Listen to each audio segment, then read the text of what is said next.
Like millions of Americans, I learned of the tragic events in Arizona on Saturday, and my heart broke for the innocent victims.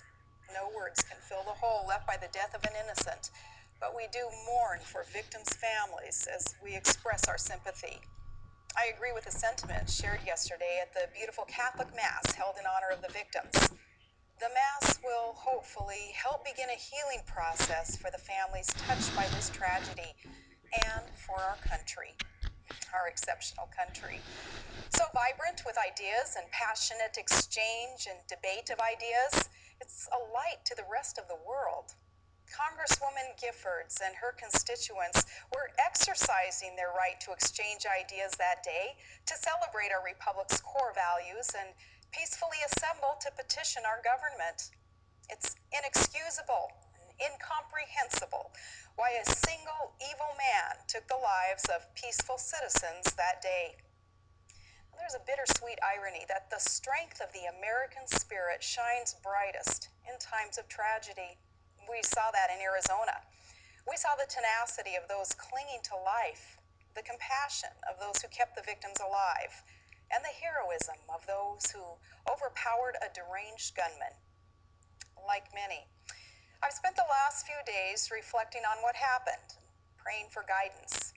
After the shocking tragedy, I listened at first puzzled, then with concern, and now with sadness to the irresponsible statements from people attempting to apportion blame for this terrible event. President Reagan said, "We must reject the idea that every time a law is broken, society is guilty rather than the lawbreaker." Ready to go. Wait for him to stop. It kicks. It kicks. It's okay. It's okay. He's coming right here. Just wait. Wait till it turns broadside and stops. Okay.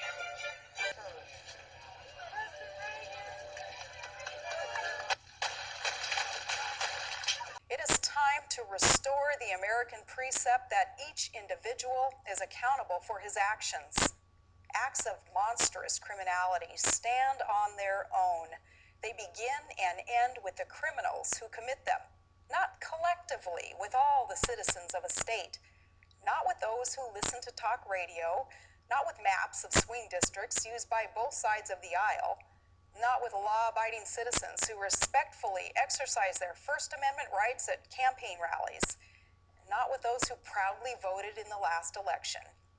The last election was all about taking responsibility for our country's future. Now, President Obama and I may not agree on everything, but I know he would join me in affirming the health of our democratic process. 2 years ago, his party was victorious. Last November, the other party won. In both elections, the will of the American people was heard, and the peaceful transition of power proved yet again the enduring strength of our republic. Vigorous and spirited public debates during elections are among our most cherished traditions. And after the election, we shake hands and we get back to work. And often both sides find common ground back in D.C. and elsewhere. If you don't like a person's vision for the country, you're free to debate that vision. If you don't like their ideas, you're free to propose better ideas. But, especially within hours of a tragedy unfolding, journalists and pundits should not manufacture a blood libel that serves only to incite the very hatred and violence that they purport to condemn. That is reprehensible. There are those who claim political rhetoric is to blame for the despicable act of this deranged, apparently apolitical criminal. And they claim political debate has somehow gotten more heated just recently. But when was the last time back in small days when political figures settled their differences with dueling pistols? And I know all this person is so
united in our desire to peacefully engage in the great debates of our time, to respectfully embrace our differences in a positive manner, and to unite in the knowledge that though our ideas may be different, we must all strive for a better future for our country.